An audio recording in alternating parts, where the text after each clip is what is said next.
2 days in a row of punctuality. We got that going for us. Good afternoon, everybody. Lots of ground to cover. Good afternoon. Joined, as usual, by the woman to my right who needs no introduction, the Commissioner of Health, Judy. Careful there, Dave, into your sleeve. Commissioner of Health, Judy Persichelli. State Epidemiologist, Dr. Christina Tan. To her right, State Police Superintendent Colonel Pat Callahan. To my left, among many others of our team, including the Director of the Department of Homeland Security, Jared Maples, who's with us today. The speakers will be just Judy and myself, but both Pat and Christina are here to answer any questions that we can't crack the back of, and we'll be joined by other team members who will also augment as needed. Couple of things. We just came from a video conference call with President Trump and Vice President Pence and several members of their cabinet and advisors, Secretary of the Treasury Steve Mnuchin, Secretary of Health and Human Services Alex Azar, Ambassador Deborah Birx, who is a special advisor to the White House on the coronavirus reality. I thought it was a productive call, among other things. It is, while we're a big nation and our needs and challenges vary depending on where we are, there's a lot of commonality when you're on with governors. And you feel some amount of comfort as a result of that. And there's no question that New Jersey, not necessarily for all the right reasons, is on the minds of the President and Vice President and their team. Not only did I speak with them, but New Jersey came up a number of different times. And you will see why, by example, as I speak the following. Since we met yesterday, we have received 2,492 new positive coronavirus test results. That pushes our statewide total to 6,876. Again, 2,492 new to a total of 6,876 in total. And Judy would want me to remind everybody that this includes, of the positive tests, 436 that come from our mass testing sites, Bergen Community College and PNC Bank Arts Center. And we have the very sad duty to report that another 19 New Jerseyans have now lost their lives and have died from COVID-19 related complications. And this brings our total number of lost lives to 81 precious human beings. Every single one of them was an invaluable member, a precious member of our New Jersey family, and we mourn them both individually and as one family.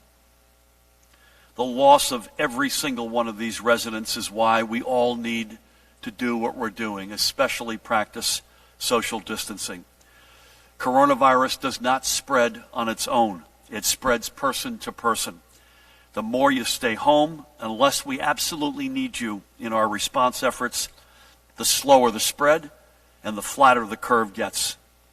And this isn't a 1 day or a 2 day thing either.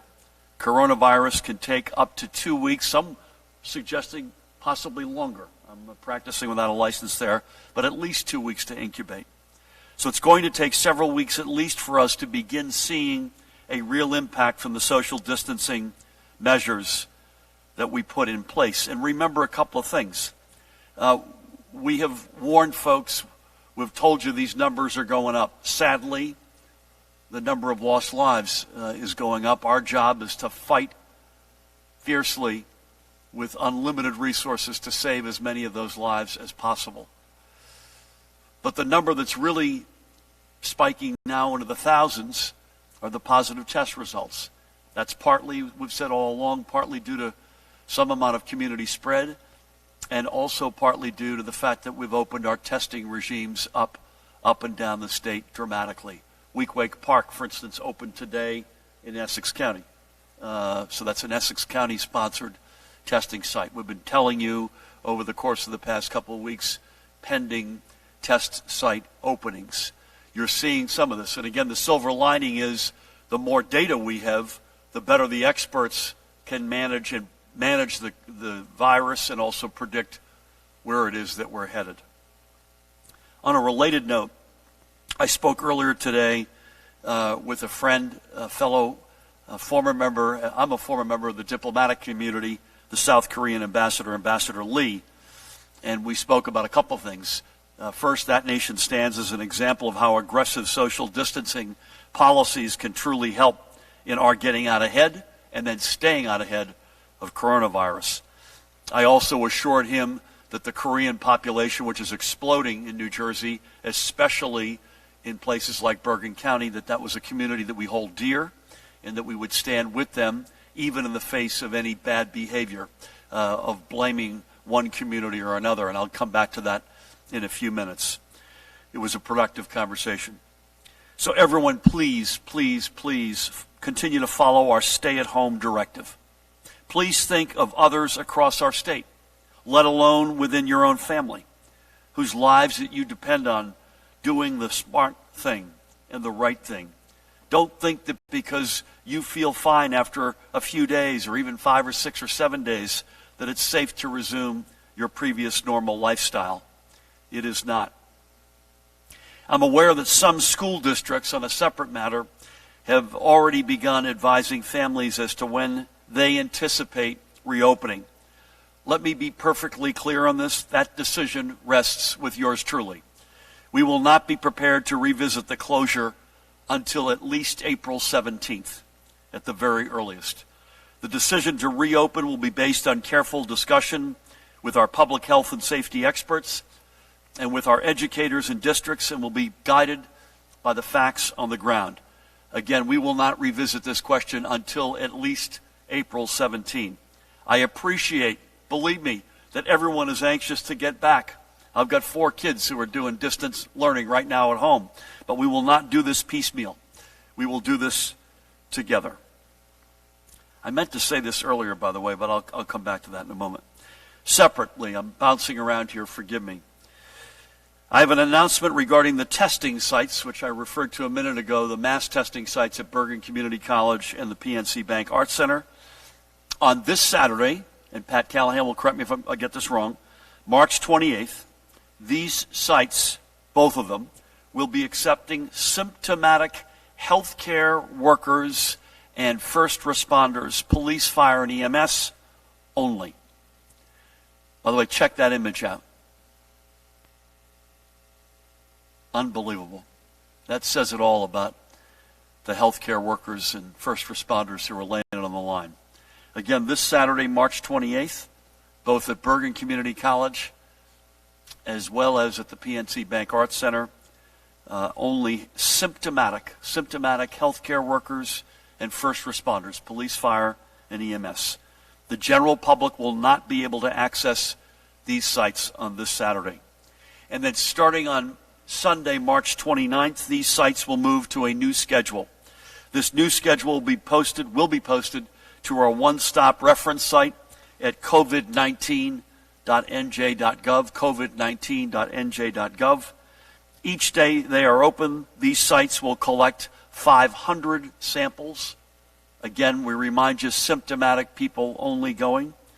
We are taking this extraordinary step to preserve the health and safety of the tremendous women and men working at these sites. And then starting not this Saturday, but the Saturday after, April 4th, and every Saturday to follow, the PNC Bank Arts Center site will be dedicated only to symptomatic healthcare workers and first responders, by the way, with valid credentials only. So let me just step back and make sure everybody got that. This Saturday, the 28th, both Bergen Community College and PNC Bank Arts Center, only symptomatic healthcare workers and first responders. Then beginning next Saturday, April 4th, on every Saturday, PNC Bank Arts Center only will be dedicated to symptomatic healthcare workers and first responders. For the days both in between those Saturdays and after April 4th, we'll go to a new schedule, likely, Pat, on and off, I think, fair to say. Monday, one will be open, the other will come back on Tuesday, we'll go back Wednesday, etc. And again, this is a very manpower-intensive operation, Judy, and there's a lot of healthcare workers in addition to state police, county, local police, National Guard, and we have got to preserve our assets, and our most precious assets are our people. I thank both the Attorney General, Gabir Grewal, and Colonel Pat Callahan for their efforts to ensure our frontline responders are protected. Separate, again, we're bouncing around here. I am pleased to report that my request for a major disaster declaration request to FEMA has been approved by the President, meaning we will now have access to greater essential federal support to help our residents through this emergency. It means we can lift some remaining bureaucratic barriers to assistance as well and be able to augment our response even more efficiently. And again, this is unrelated to the passage in the Senate and hopefully tomorrow by the House and then signed by the President of the $2+ trillion economic package. I spent a considerable amount of time on this one yesterday with Vice President Pence, last night with FEMA Administrator Pete Gaynor and others making our case for this declaration. And I thank the administration, the President, the Vice President, especially FEMA, for hearing our pleas and responding. And I also want to thank the tremendous work of the team, Attorney General Graywall, Colonel Callahan, Director Maples, Dan Kelly, and my office and their teams in getting this done. Additionally, we have been for its passage, and we are now working around the clock with our federal delegation and our own teams to get a full accounting of what and how much is in the federal stimulus bill for our state and for our families. As I said yesterday, it's a very good step in the right direction. Let's not let the perfect be the enemy of the good. But I also want to reiterate what I said yesterday. We will undoubtedly need more assistance. I'm not going to stop pushing for that in any respect. This bill is but a first step in the right direction, a big step, but a first step. And we will certainly need billions more, and I'll keep working with my fellow governors and our respective delegations. I want to give a particular shout out to our senators, Bob Menendez. He and I just exchanged notes a few minutes ago. He was real time in the cockpit on this one. Cory Booker. I had a particularly important relationship in terms of on the House side with Bonnie Watson-Coleman, who is New Jersey's sole representative on the Appropriations Committee. I had a good conversation last night with Secretary of the Treasury, Steve Mnuchin. My plea is the more flexibility this bill provides states, particularly for the State Stabilization Fund, the better off we're all going to be. Again, I'm going to keep moving around here. I apologize, Judy, I'm keeping you waiting, but these are all important preambles to your presentation. We got a real, not unexpected, but we got a real gut punch this morning as a nation and as a state with a release of the federal unemployment numbers. More than 3.3 million Americans filing for unemployment benefits last week. In New Jersey, 155,000 workers filed for unemployment. That's 16 times the number that filed the week before. This makes federal assistance to backstop our state unemployment system even more critical. It's also a reason why I signed legislation yesterday to expand our temporary disability insurance and family leave insurance programs to provide more workers with access to paid leave benefits during public health emergencies. I thank Senate President Steve Sweeney and Assemblywoman Shavonda Sumter and their colleagues for leading this change. And as it also pertains to federal support, we are continuing to move aggressively to build out our hospital capacity as we outlined yesterday. And to that, I have continued my push with the federal government for the supplies that we will need from the National Strategic Stockpile. And these are the so-called personal protective equipment. And we reiterated our ask, and I'll give you a couple of data points of what's on that list. 4.5 million N95 masks and 2,500 ventilators, and frankly everything in between, masks, gowns, gloves, etc. Regarding PPE, we have created an online form through which businesses and non-hospital healthcare facilities in possession of PPE, not required for the provision of critical critical healthcare services, whereby that form you can submit information about their inventory. Per Executive Order 109, which I signed on Monday, this information must be submitted by 5 p.m. tomorrow. That form is available at covid19.nj.gov/PPE report. Again, covid19.nj.gov/PPE report. And I want to give Colonel Callahan a big shout out here. For anyone who has PPE they wish to donate, they can reach out to us at covid19.nj.gov PPE donation /PPE donations. That's again covid19.nj.gov. That's the basic central repository website, and then you hit /PPE donations or PPE donations at njsp.org. I got that right? How many emails do we have? Do you know?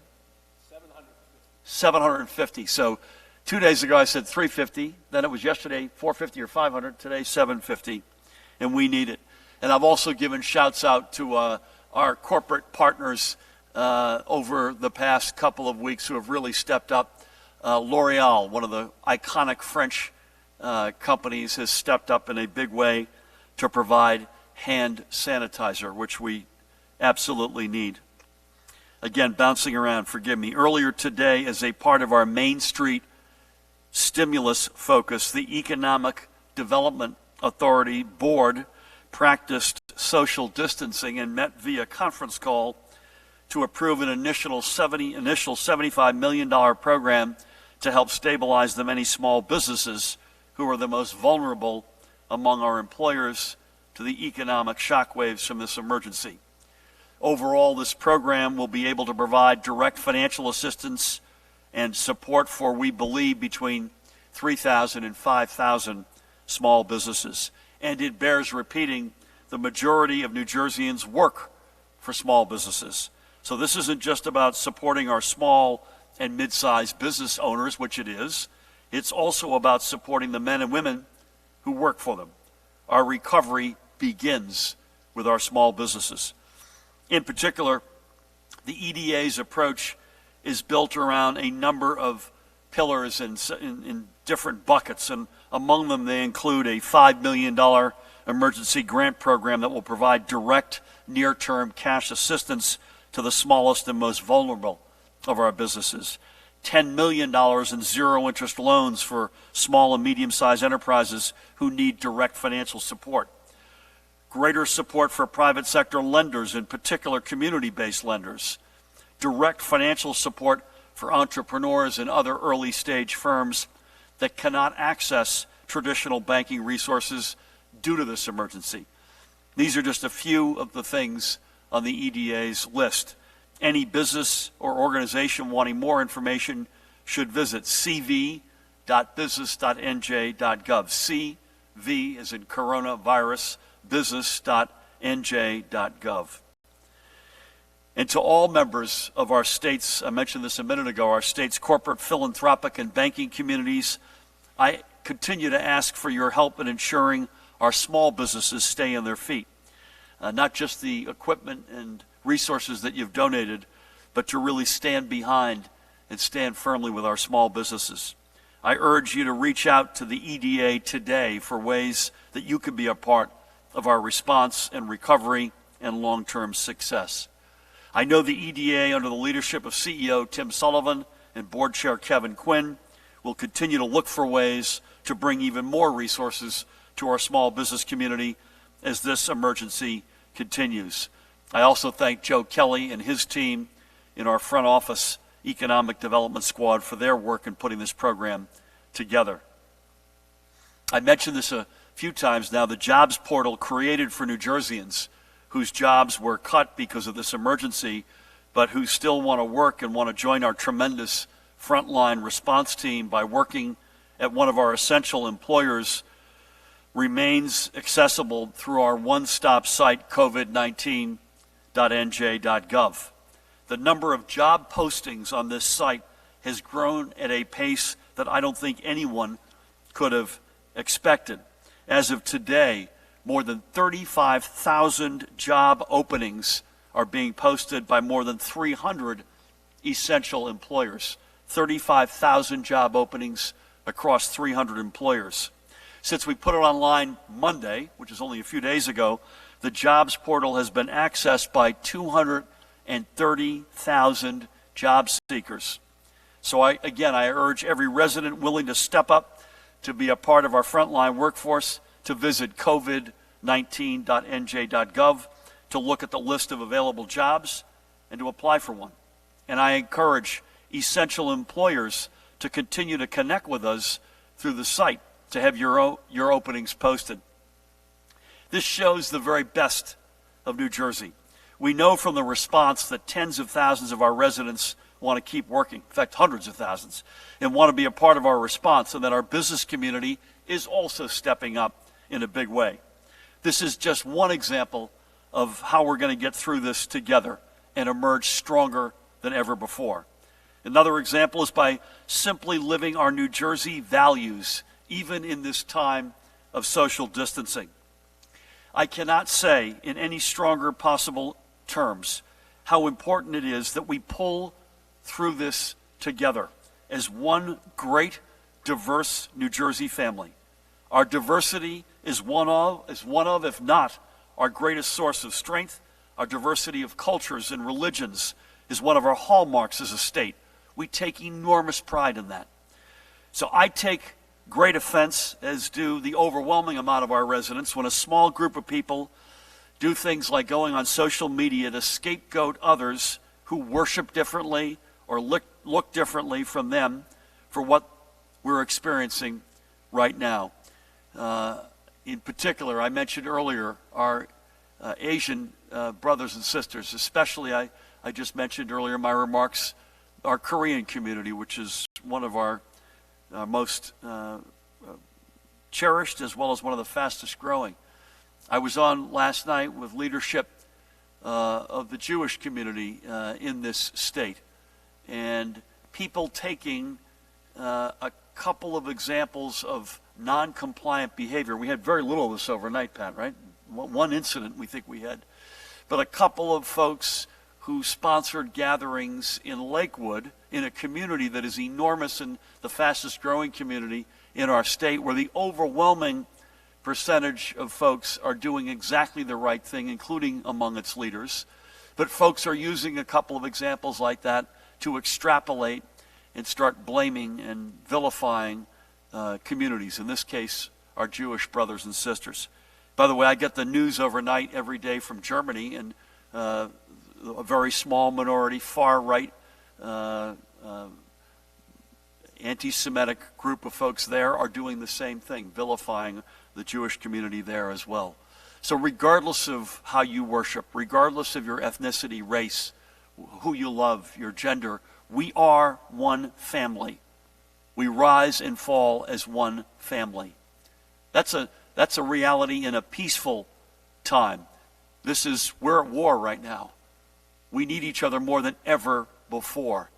And any amount of scapegoating or any other bullying or vilification of communities, one community or another, it's normally completely and utterly acceptable. It's even more so today. And I repeat, there is a special place in hell for the very small minority that do that. And again, doing that is not only is wrong in a moral and ethical sense, it's just simply wrong based on any fact basis you could possibly find. Every community in New Jersey is taking its role in this emergency with the utmost seriousness and gravity. I've spoken with countless community and faith leaders who continue to tell the people around them that now is no time for business as usual. It's also no time to panic, and it also is a time to come together as never before. And we are one family, period. And we will get through this as one family. Our New Jersey values are the glue that holds this family together. And it's what will define our response and our resilience. So to everyone in New Jersey, keep doing the things you're doing to protect this family. And I'll repeat, as I've said before, unequivocally, we will get through this.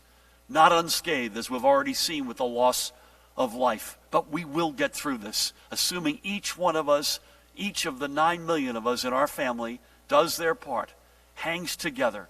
That this is a war, and we accept that we win wars when we don't panic, but we get smart, aggressive, proactive. We don't turn on each other. We come together. We show courage. We are doing that. We will do that. And we will win this war as we have won so many before. Thank you all. With that, please help me welcome the woman who needs no introduction, the Commissioner of the Department of Health, Judy Persichilli. Thank you, Governor. Good afternoon, everyone. We continue to see our older population and individuals with underlying conditions to be more severely impacted by COVID-19 illness. As I've said before, we know our long-term care facilities are particularly at risk because of the populations that they serve. In early March, we held a conference call with these facilities to review important prevention and preparedness activities. In addition, on March 13th, the department required that these facilities restrict visitors and screen all staff for respiratory virus symptoms. However, we are still seeing more of our long-term facilities being impacted. Right now, there are 43 of our 375 long-term care facilities with at least one resident being reported as positive for COVID-19. As you know, the impact of COVID-19 has been severe at St. Joseph's in Woodbridge, and it necessitated the transfer of those residents to another facility. At this time, we have confirmed at least 24 COVID-19 cases among the St. Joseph's residents, and we have also confirmed that 5 staff members tested positive as well. That is out of a total staff, a resident complement of 78. There have been 3 deaths among those residents. More residents and staff are symptomatic. So we made the assumption that residents and staff of St. Joseph's had all been exposed to COVID-19. Because of this situation, it was vital that immediate public health actions were taken to ensure that the staff and the residents were safe and that the residents got the care that they needed. I want to thank the New Jersey EMS Task Force and the county who helped with the transfer of those patients. I also want to report that today the New Jersey Department of Corrections has 3 new confirmed employee cases of COVID-19 involving officers. That I reported one yesterday, so now they have a total of 4. One impacted officer operates out of Central Reception and Assignment Facility, while the other 2 officers work out of the Adult Diagnostic Treatment Center. The New Jersey Department of Corrections has notified all individuals that came in contact with the impacted employees and is requiring the contacts to self-quarantine for 14 days. And the confirmed employees did not come in contact with any of the inmates. And none of the inmates thus far have been tested positive for COVID-19. As the governor mentioned, and unfortunately we're reporting 2,492 new cases for a total of 6,876 cases in New Jersey. And sadly, 19 new deaths have been reported. 3 of those deaths were associated with a long-term care facility. Those fatalities are from the following counties: 4 in Essex, 3 in Bergen, 3 in Middlesex, 2 in Burlington, 2 in Monmouth, 2 in Morris, 1 in Ocean, 1 in Passaic, and 1 in Somerset. The county breakdown of new cases is as follows. For the cases that we were able to confirm a county, Atlantic has 2. Bergen, 357. Burlington, 16. Camden, 13. Cape May, 2. Cumberland, 1. Essex, 203. Gloucester, 10. Hudson, 158. Hunterdon, 9. Mercer, 28, Middlesex, 183, Monmouth, 179, Morris, 64, Ocean, 144, Passaic, 133, Salem, 1, Somerset, 35, Sussex, 20, Union, 147, and Warren, 12. And we are still collecting more details on 755 cases.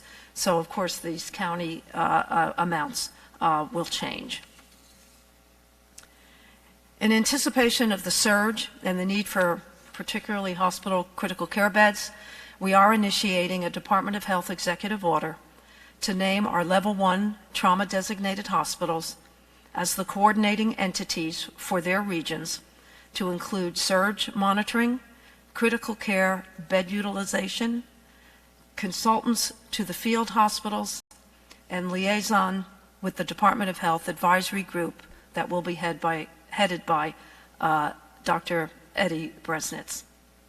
In a call yesterday with Kevin O'Dowd, the CEO of Cooper University Hospital, Amy Mansue, the Senior Vice President of Robert Wood Johnson Barnabas Health System, and Dr. Sharif Elnahal, the CEO of University Hospital, we outlined the responsibilities and the processes for their collaborating roles. We're encouraging all hospitals and healthcare providers to work together in their regions to assure that all of the residents of New Jersey that need care get the care that they require. Our expectation is that the need for critical beds is being felt now and prior to what we would call the actual surge of all cases requiring hospitalization. Since the significantly symptomatic cases, the symptomatic individuals, are entering our hospitals at a faster rate. This will require all hospitals to focus on their plans to increase their critical care bed complement now. We're still struggling, as the governor said, with supplies for PPE, and particularly at this point in time, ventilators. I certainly want to thank Kevin O'Dowd, Amy Mansue, and Dr. Elnahal for their willingness to support this effort in their collaborating roles. We all need to continue to work together to reduce the risk of exposure in our state. We know that following the governor's social distancing measures, it's a sacrifice. We know it's a hardship. In this age of social media, we urge you to maintain your sense of community, stay in touch with one another, reach out to your elderly relatives, and reach out to your elderly neighbors. Take care of your pets. You're doing your part to protect not only your own health, but also to protect the residents of New Jersey. And for that, we are thankful. Thank you. Judy, thank you. Negatives. Do you have any you had been begun to give us some negative tests relative to positives. Do you happen to have that handy? I do. While you do that, I want to give, I mentioned I was on the VTC with the President and Vice President. I was also back and forth this morning with the Speaker of the House, Nancy Pelosi. Happy birthday, Speaker Pelosi. As the data from this morning, of the 7 laboratories that are sending us their full COVID-19 results, and it represents 90% of total test results that we receive, there were over 19,364 tests performed, of which 6,137 tested positive, for an overall positivity rate of 31.7%. And that's about, it's a little bit higher than it was, so it's 27, 29, 31. Mm-hmm. And in fairness, we've talked about, sadly, the death rate. We have certainty, sadly, on the numerator. We don't have certainty on the denominator. It's a mistake, I think, for folks to just take the total number of precious lives that we've lost and divide it by positive tests, because we know there are a lot more people who want to get tested, and the denominator is by any measure larger than the number of positive tests we have. So that's a conclusion that we're not drawing, and we don't think you should draw. Is that fair to say? Fair. Also, I make it my business to just tell you the top 5 counties in total cases. Bergen continues to be far and away 1,206, about double Essex, which is 609, then Middlesex 505, Monmouth 501, Hudson at 441, and in the interest of full disclosure, Union is right behind Hudson at 432. I think you said this, but Kevin O'Dowd on behalf of Cooper, Amy Mansue on behalf of RWJ, and Sharif on behalf of University Hospital. That's the South Central North coordinating principal contacts. Thank you for that. With that, I think we'll start with some questions. We'll begin with John and go left and then sweep back to the right. So hold on. Matt has got the microphone. Please let Matt hold that. He's featuring a blue glove today. Thank you. I have a set of questions of my own. Sorry, John. Matt, we need this to be volumed up in the room. Good. I'm not sure if someone can help us with that. Anybody? You good? All right. There we go. Thank you. I have a set of questions of my own, and then, if I may, some for the Philadelphia Inquirer. What is the health department doing right now to track the numbers of nurses who are ill and hospitalized? And we're hearing horror stories of nurses on ventilators as well as doctors. To track the numbers of them to make sure that you're monitoring staffing levels and keeping hospitals fully functioning. And then with that, if someone in a workplace tests positive, what is in place right now to notify the employees, particularly in the healthcare settings? Are there changes? We're hearing that it's not level across types of different job and workplace environments. Is there a standard for telling people you're working with if someone has tested positive? And then, sure. What specifically is the Department of Health doing right now on developing guidelines for doctors and the use of ventilators if there is a shortage as expected? Who gets them, who doesn't? And then, are there guidelines being developed now for triaging for patients as well? And then any update we can get on the status of the numbers of ventilators and coming in from the stockpile? So just on the last point, the most recent ask from us, I think I mentioned this, was 2,500 ventilators from the strategic stockpile. That was an updated number, along with, I think I said, 4.5 million N95 masks. I think most of these, Judy, are going to be in you and Dr. Tan's neck of the woods, so please jump in. Yeah, I want to start with perhaps the most difficult question to answer and be responsive to, and that is the one, what happens if we don't have enough ventilators to take care of the patients that we have. We're working with the Medical Society of New Jersey. Dr. Bresnitz is putting together an advisory committee of which they will participate.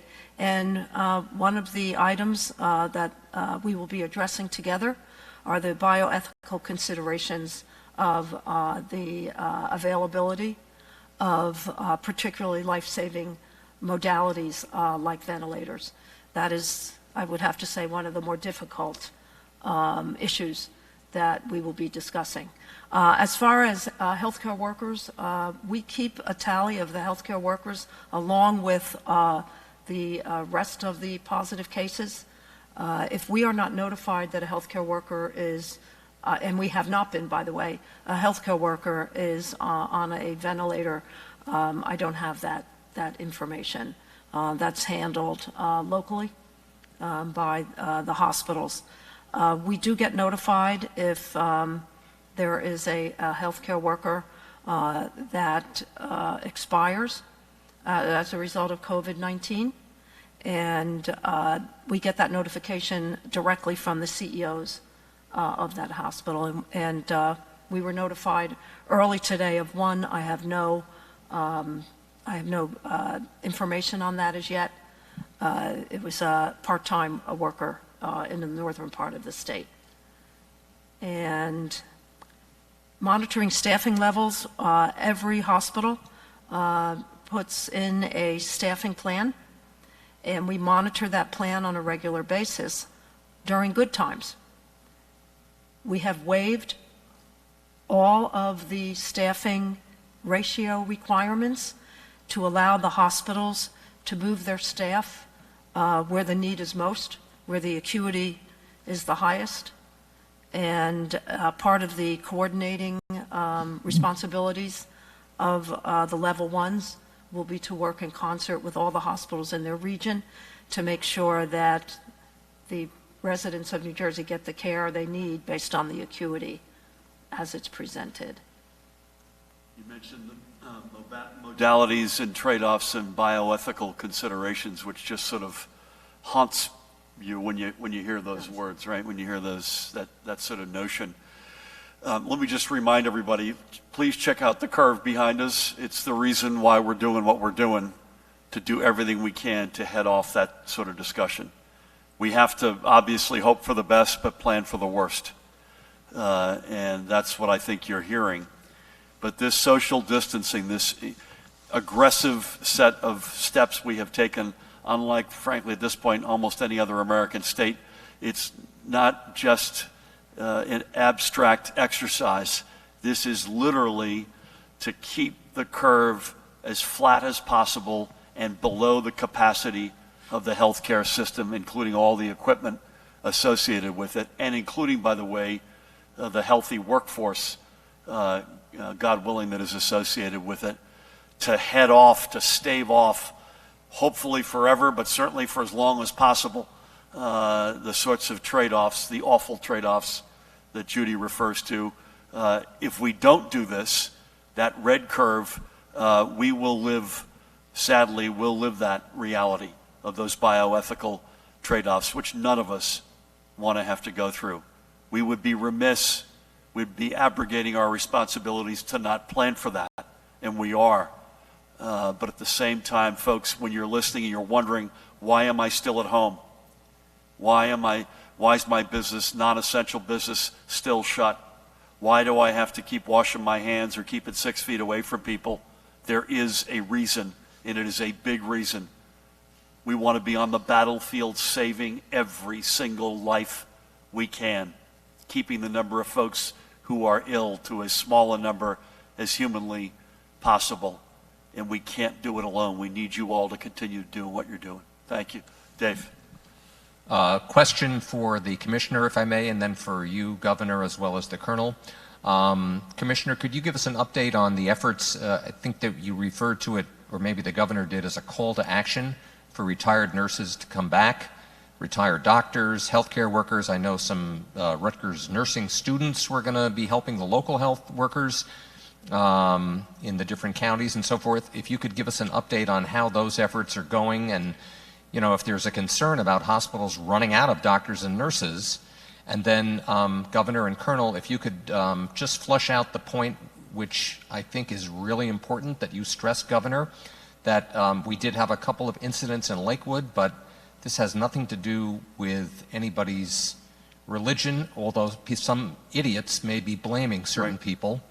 And, you know, the fact that this is not going to be tolerated. Yep. So let's start, if it's okay, let's start with Judy on the medical corps and the call to arms. Sure. Yesterday, I think the Governor shared with you that that at the Rock we have all of our coordinating centralized functions, and individuals from the Department of Health have been redeployed to the Rock. And there's a group whose primary responsibility is to bring together the staffing agencies and the staffing corps. I expect by close of business tomorrow, you'll be seeing on social media a lot of advertising and a call to action to start listing by county the volunteers that we are looking for, and that will be all centralized along with PPE at the Rock. Can I just talk a little bit about ventilators, because we put in a request for 2,300. We have about 2,000 critical care beds in New Jersey. We need 2,000 more. And we should have ventilators ratio to critical care bed 1-to-1. So you can do the math. We have about 2,000 ventilators in inventory. We need 2,300 more, and to have some put aside. Are doctors responding, are nurses responding to this call? We're getting a very high, I don't have the exact number. When we first put out the call through the Nursing Association, it was about 460 nurses within 24 hours had responded. I don't have the actual number now. So I would love to piggyback off of that. And you've heard us talk about the medical corps and the call to arms, the PPE donations at njsp.org, which is exploding, the corporate community that has come out of the, just stood up at exactly the moment we needed them. And I'm going to add to that list overwhelmingly, I'm happy to say, overwhelmingly compliant behavior. I think we had up and down the state last night, Pat, one incident, and Pat can give you any more color on this. And so I would just say thank you. That wasn't the case a week ago, and it certainly wasn't the case 2 weeks ago. But the key is it's got to stay this way for a whole number of weeks. I want to remind everybody that we're not in a sprint here. We're not going to know by the weekend whether or not we won this thing. This is a marathon. You know, wars take a long time, and this is going to be no exception. But for the most part, and we've been particularly sensitive to this, the colonel, the attorney general, the 21 county prosecutors, assistant prosecutors, Matt Plack and our general chief counsel is in the back of the hall. This is something we're really focused on. And it so happened that a couple of the non-compliant folks happen to be in Lakewood. There's been 2 or 3 examples there. By the way, not shocking given how big Lakewood is and has become. But I was on with Rabbi Kotler last night, a dear friend, and he went through and he's basically said, listen, let me just give you an example of the food delivery that we've converted to and the compliance in that community. And as you rightfully point out in your question, Dave, there's always going to be somebody out there who's going to connect some dots that have no right being connected and start blaming whole communities. And the default, sadly, more often than not, over the centuries of history, has been sooner or later the Jewish community in one form or another gets put into the sites, and that's what's happening. Again, it's a very small number of folks who are just hell bent on blaming somebody. And the good, again, back to the good news is, other than for all of our diversity, we are one family, and I think that's incredibly impressive that we rise and fall as one family, particularly given our diversity.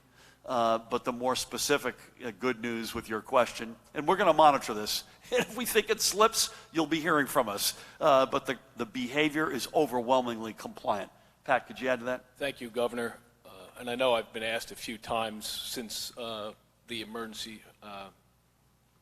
executive orders have been issued and ramped up.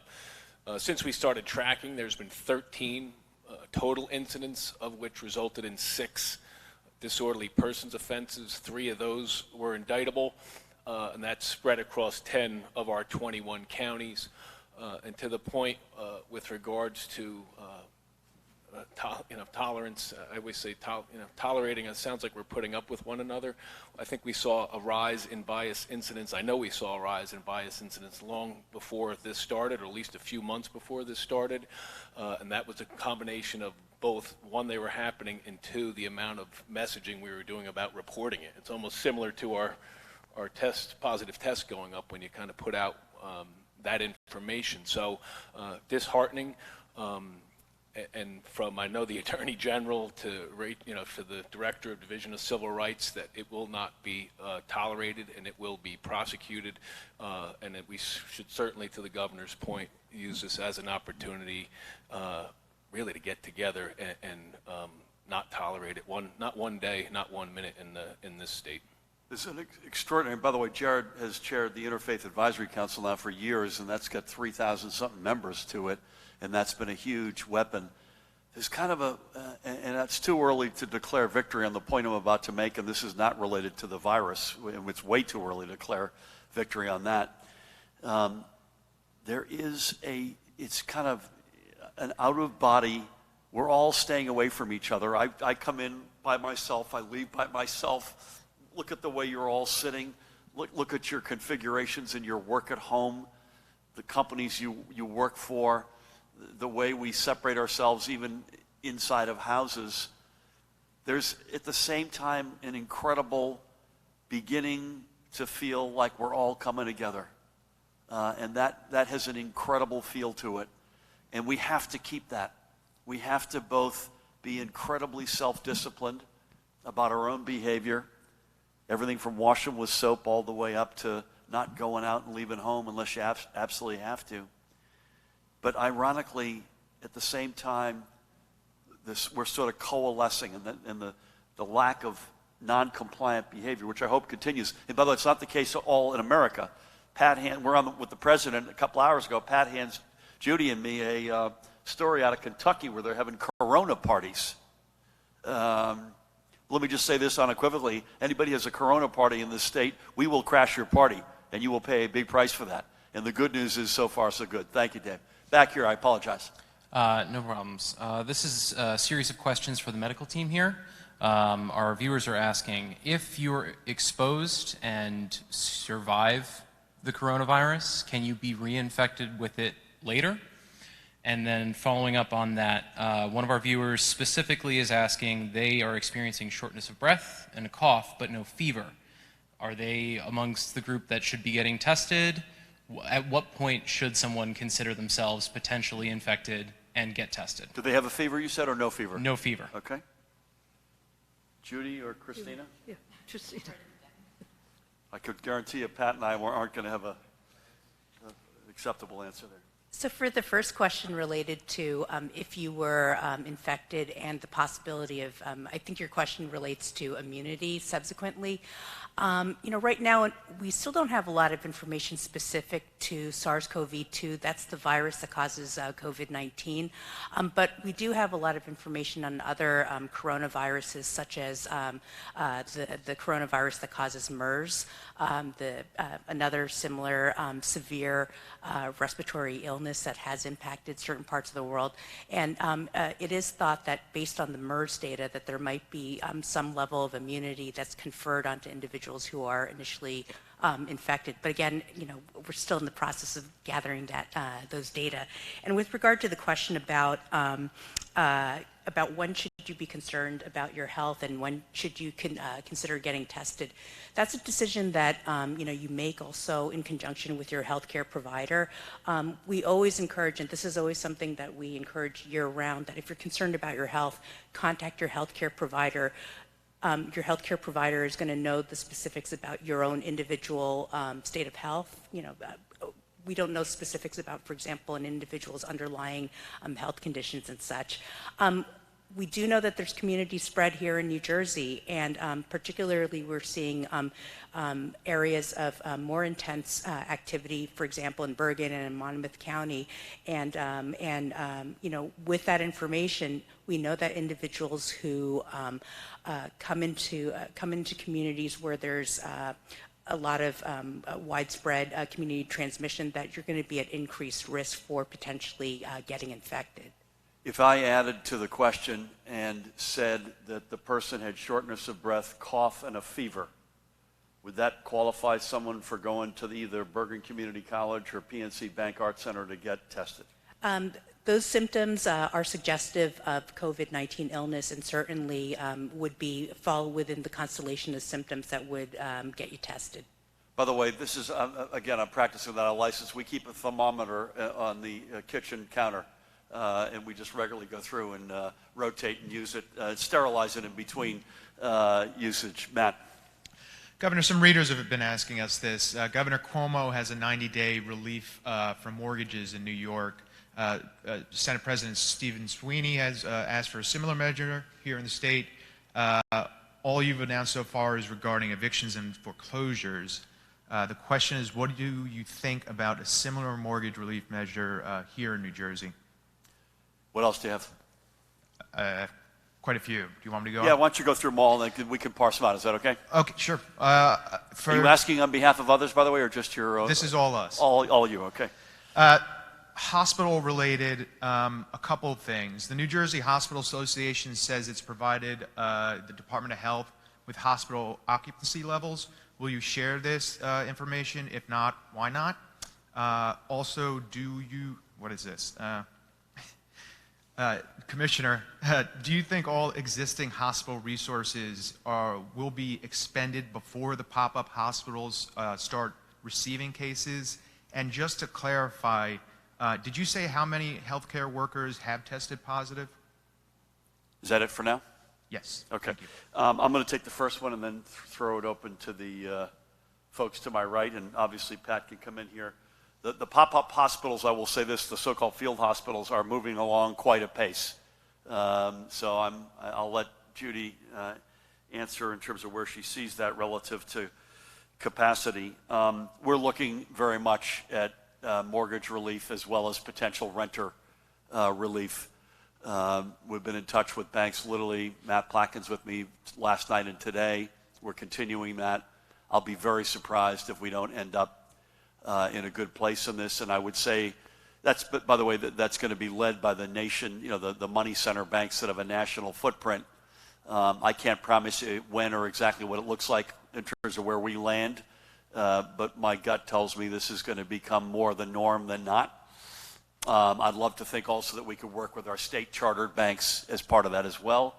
And I'm less definitive in terms of the path forward on renters relief, but we are focused on that piece as well.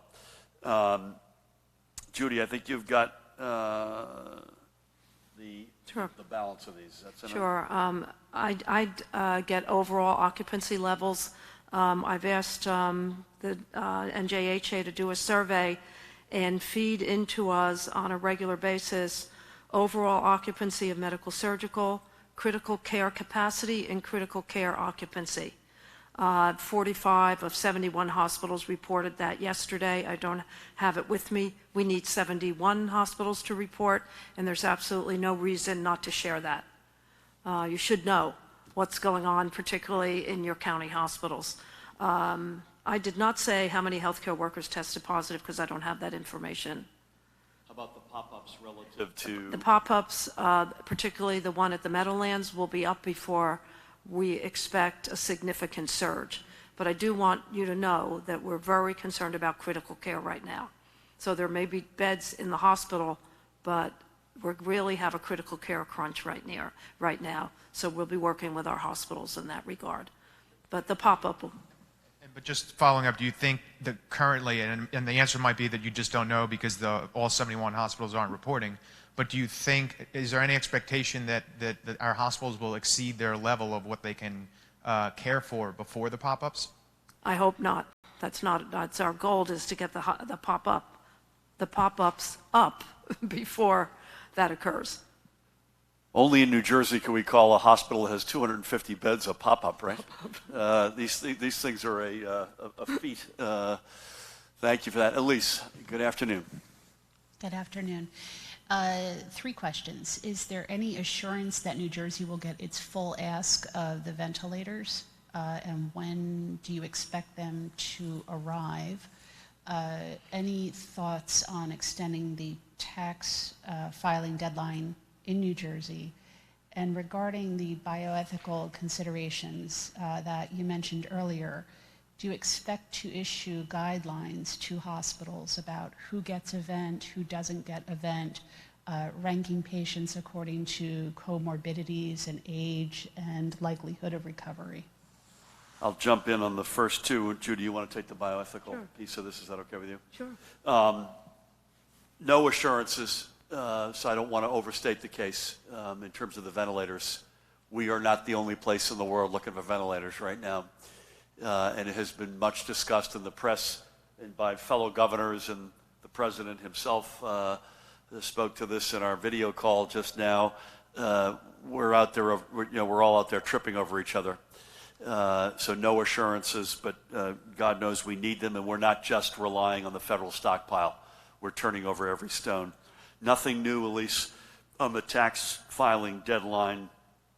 We will overwhelmingly, almost certainly move it. We're just trying to figure out where to land on that. There are a number of moving parts associated with it. Matt will correct me if he sees this differently, but knowing what's in the federal bill and knowing that it's actually been signed into law gives us a little bit firmer footing to look at what the next sort of 30 days look like, and we'll come back to you on that. And then with that, Judy, can I ask you to, again, hit the bioethical consideration? Sure. I mean, first I want to say that we're doing everything we can to possibly not get into that situation. We've surveyed all of our ambulatory surgery centers who will be stopping their elective procedures. We've asked them to not only give us their PPE, but give us their anesthesia ventilators, which can easily be converted to ventilators that we can use in ICUs. And we have over 1,000, by the way, ASCs in the state. So we're doing absolutely everything. The bioethical decision-making model, I have not seen it. It was done by a subcommittee at the Medical Society, and through discussion, significant discussion among the medical professionals. When we come together in our advisory group, that is one of the first items for us to look at. But I do want to make sure that everyone understands that we are doing everything possible to make sure that we do not get into that situation. But if we do, we will be prepared. I just want to underscore the last point. I can't say it better than Judy did. We are on the battlefield every day, not leaving. We're America. We don't leave people behind. We're doing everything humanly possible to head this off before we get to that sort of discussion, but we would be remiss in abrogating our responsibilities if we didn't have that discussion and be prepared in a worst-case scenario. Thank you. Nikita. So I'll apologize in advance because I have something of an obscene amount of questions. But first, I want to ask, we've been told by election officials that if a decision on whether or not they'll be able to hold the June primary by all VBMs, they need that decision by early next week if they're going to be able to do it. Do you have a timeline on that or any updates? And then on the budget, so I know that Senate President Steve Sweeney wanted $1 billion in new pension contributions. Is that still possible given the emerging fiscal issues the state is probably going to face? And then on marijuana, can the state wait for the referendum to legalize, or do we need those revenues now? And do you have any intention to push marijuana legalization in the short term? And then finally, on the millionaire's tax, do you think that it's more important for the legislature to support it now? And would you seek a higher top-line tax rate than you previously sought? Anything else, or are you good? Yeah, actually one more. But this one's less important. Give it to us. Sure. So I know that there's some NJ residents who only live in the state part of the year and as such are officially residents of other states like Florida, for example. Given that these people have Florida IDs, would they be able to get tested for COVID at some of our state's testing centers? Okay. I'm going to tackle the first four, and I'll let my colleagues noodle on question number 5. We haven't made a decision about the June 2nd primary. I know that it's a decision we need to make sooner than later. We deliberately, as you know by now, moved the March and April elections into May 12th alongside the nonpartisan elections that are taking place that day. And we also, as you know, went full vote by mail for those elections. We have not made the decision on June 2nd. On the budget, too early to tell, and I'm not just saying that because, and by the way, Steve did want more money in the pension fund. By the way, so did we. We put it in our budget. It's too early to tell, and part of the reason we had a good meeting with the leadership the other night, I think I mentioned that, part of the next step process we all agreed on is we needed to know what the federal numbers, the federal reality look like. So we're now starting to digest that. I think Matt and George Helmy are leading our first call tonight, assuming the House votes on this tomorrow. That's the overwhelming assumption, exactly what this means for us. So we'll come back to you, but we're not there yet. Marijuana, haven't really talked about it. I wish we already had it, frankly, because it would be a source of revenue. Putting aside the social injustices which would have been addressed, we're late to it, mostly for social injustices, but could we use the revenue right now? Yes, but I don't think we've had any discussions. I know I haven't about moving it forward. And lastly, on the millionaire's tax, I would just say this. I think what we're going through screams out to me, at least, that the reliable recurring revenue is the most important revenue you can have, that you know will consistently be there. And our revenues are getting crushed right now, not surprisingly, which is why this federal bill is so important to us. And it's probably not the last, as I mentioned already, it's not the last amount of support we're going to need. But I think taxes like the millionaire's tax at a minimum become more relevant as opposed to less relevant.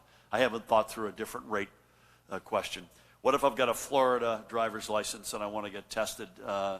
I think I've said many times you got to be a Jersey, you got to have a Jersey ID. But what's your? Just from a, I think most people that split their year probably are still in Florida. From my perspective, I don't know what most of the what we call snowbirds do, but I would think, to the governor's point, that they have a New Jersey identification or driver's license, and although we can't speak to it yet, I would defer to the commissioner not to lobber another question, but I'm not so sure how far into April the testing goes. It's something that we analyze day in and day out with regards to that question for the future. Do we do testing until May, or what does that look like? So I just, it's probably almost a moot point, quite frankly, but I would think a New Jersey driver's license or ID would be the best way to get into one of those sites. Before Judy jumps in, they haven't exactly rolled the red carpet out for us in Florida, to put it mildly. But Pat brings a point up that we've been bringing up, and then I'd love to turn to Judy to see if she has anything. We're going to quickly spin back and get back to work back at the office. In a world with limited raw materials of the actual material that you give your specimen and get it processed with, the constraining factor, I think I said this, and Matt asked this question yesterday or the day before, the constraining factor was testing. That's really not the constraining factor now. The commercial labs are scaling up, and they could do a lot more than we're giving them right now. But there is constraint on that material. There's constraint on PPE, protective equipment for our healthcare workers. And there's a limited amount of healthcare workers, state police, men and women, National Guard. At a certain point, I've previewed this, we're going to have a fork in the road. I think Pat was referring to that, between the value of testing more, absent innovation. And by the way, in a perfect world, we would test everybody, right? So that's part of the reason I was on the phone with the ambassador of South Korea. No one's arguing that in a perfect world that's not a good idea. The point is, if you've got limited material and limited manpower, how do you spread that and deploy it between testing and care? I said the big footnote is there appear to be an enormous amount of potential, maybe even at the cusp of inventions to test, wherein this becomes mass market. You can do a nose swab at home and get it back overnight, something like that, or 45-minute turnarounds. If any of that turns out to be true, disregard what I just said, because then we'll be able to take virtually everything over here and put it toward care. Judy, anything you want to add? No, I think we are going to come to a point where we're going to say the use of PPE is much better in a certain direction, and the use of the individuals, because a lot of the individuals that are doing the testing are people that could be taking care of patients maybe in a field hospital. We're watching it every day. Yep. We are literally watching it every day. And as these numbers grow, we're going to need help in the hospital. But I assume, Dr. Tan, I'm going to pick. Do you mind if I pick? Keep going. Okay. And then when Dr. Tan turns to her right, who are we going to down there? I can't see. I just want to make sure that symptomatic people know that they should be calling their healthcare provider. And if they need a test because they're symptomatic, they should get it, no matter where we are. Yeah, agree with that comment. That again, and just to add on a comment from a little bit earlier, sometimes some individuals with weakened immune systems can't mount a fever, so it gets back to making sure that, if there are concerns and there's a need for testing, contact your healthcare provider, because you might be absent the fever, you might have other respiratory symptoms, but there's enough concern that you should consider getting tested. I mean, again, practicing without a license, there's several buckets of people who should be thinking about getting testing. One are symptomatic people, right? As per our earlier discussion and question. There's clearly a focus on long-term care facilities, right? We've seen that. I even said this morning I thought the number of facilities where we had positive tests was in the high teens, and Judy, correct me, it was in the high teens yesterday. It's now 43 today, I think 40-something.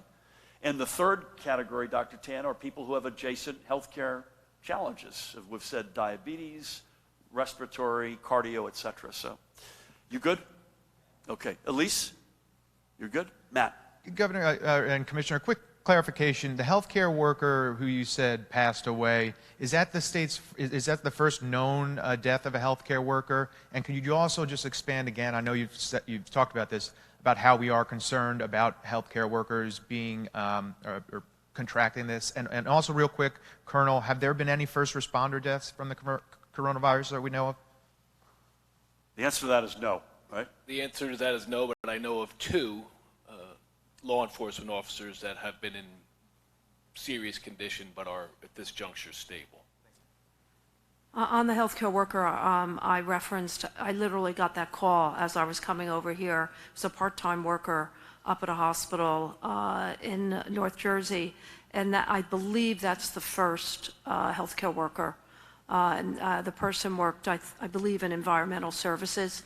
So they worked in a hospital, night shift, every other weekend, something like that. So I was just collecting information, but I believe it's our first. And you've heard me say this before, and the governor is always emphasizing this, the safety of healthcare workers, first responders, being able to get them the PPE that they need to be able to take care of the patients that they want to take care of. It's paramount. We can't emphasize that enough. Heroism, there's nothing, that's the word, right? It's just extraordinary, the work that's being done, A, by healthcare workers, and B, by first responders, including going in, breaking things up. Thankfully, we don't have many of those, but they're at the front lines. We okay in the back? Sir, you good?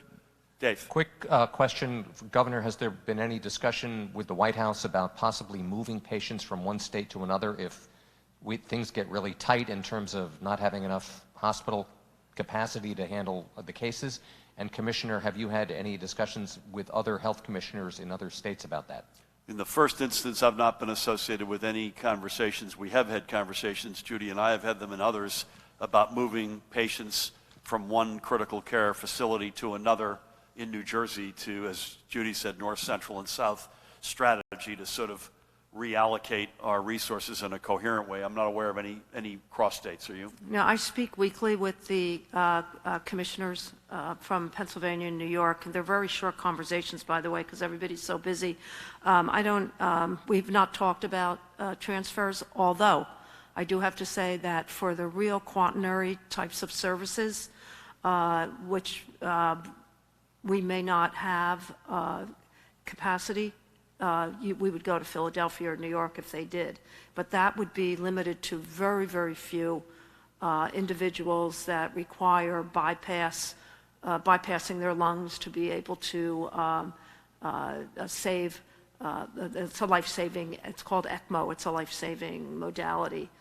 We do have capacity in the state.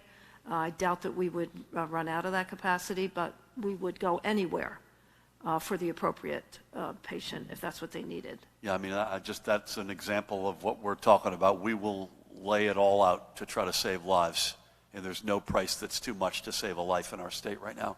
John. You've told us about corporations and people donating PPE, and we know stories of a mill in Patterson making masks. Is anyone making ventilators that you know of in New Jersey? Have you reached out to anyone to possibly start jump-starting that process? And I have questions about flatten the curve. So we have had a number of conversations both with folks in Jersey and around the country and around the world. The more common one, my colleagues will agree with this, I get about 10 emails a day. I know a guy in China who's got a warehouse with 5 million N95s. If you only do X, we'll get Y. I don't know off the top of my head, John, on ventilators. Are you aware, Judy? I don't know anybody in New Jersey, but I know that there are some vendors who have determined that with the placement of a valve, anesthesia machines can be turned into ventilators. But I don't know. I pass that on to our centralized procurement center. That actually also came out of the White House. We, again, remember we've got some places that are no longer up and running, and there are certainly possibilities for PPE generally and ventilators specifically. I'm thinking of schools that may have equipment. I'm thinking of, which is less likely ventilators, but medical outpatient facilities that would be doing elective surgeries, which effective tomorrow night we're disbanding until further notice is another source. And if I have any more color on that, we'll come back to you. One more, if you could. On the curve, you've been showing us this chart for a couple of weeks now. There are no numbers on it. What is the number of cases and that hits healthcare system capacity, and how close are we to that number? I think we're going to have Judy tell me, course correct me if you disagree. I think we're going to try to address this in some, at least general terms tomorrow. Is that accurate still? That's accurate. The modeling changes every day. We needed to drop in the statistics from today to make it a more realistic picture. So I expect that tomorrow we'll be able to go over that with all of you. I'm promising tomorrow. Well, it'll be around tomorrow, I think, right? The next day or two? Yeah. Can I say that? Yeah. Thank you all. I'm channeling a little bit of Winston Churchill at the moment. I don't want people in any way to be deflated, but I want to be honest with folks because there's a lot of conversations about opening up the economy and society, and I'll be the happiest guy in New Jersey, maybe in America, possibly the world, if a few weeks from now we thought we could start opening the thing up again. So I don't want anyone to think that we're looking for reasons to keep you in your house. But I would be remiss if I did not say we're not putting out an April 17th date at the earliest that you'll hear from us on school reopenings lightly. And I said, I mentioned channeling Churchill. I think he said something to the effect that this is not the beginning of the end, and in fact it may not be the end of the beginning. This is a marathon, and we have got to accept that. And the order of events, channeling the input from the folks to my right and all of the data and science and facts and medical and health inputs that Pat and all of us get, is unequivocally we have to break the back of that curve. It has to be meaningfully on the downside before we can even think of reopening. And again, if it's sooner than I think it is or we think it is, we'll be the happiest people you've ever met. But that's the order. And I, for one, based on everything I've read and seen and all the inputs I've got, is if we reverse that, if we transpose that order somehow, if we begin to open up as a step before we know that we're convinced that we've broken the back of that curve and we've broken the spirit in the back of the virus, we will be throwing gasoline on the fire, is my concern, and that this will get a lot worse, and the curve, unfortunately, will look a lot more red than it is blue. And so, again, I don't want to deflate people, but I do know this. If we continue what we have embarked upon, particularly the past 5 days, we're off New Jersey to a really good start. Let's continue. Let's stay at it. Accept that it's a marathon. We're not going to break into sunlight on Saturday. Keep doing what we've been doing. Stay at home. Don't go out unless you have to. Don't go out unless you're part of the fight against the virus. Do the little things, even at home. Disinfect your surfaces. Wash your hands with soap and water. Don't touch your face. Cough and sneeze into your sleeve. Stay away from everybody else. Keep 6 feet from everybody else. Keep doing that stuff. We will be your partner, I promise you. It will not be for naught. You will look back on this. I know this. If we stay to it, folks, if we stay together, if we keep at it, we will all look back and say, man, that was an experience that we'll never forget, good or bad or otherwise. But boy, because we did that, good things came after that. I'm completely convinced that's the mission that we have signed up for. And again, there is no price that is too high for us to pay to save every single life we could possibly save in this state. God rest the 81 lives we've lost.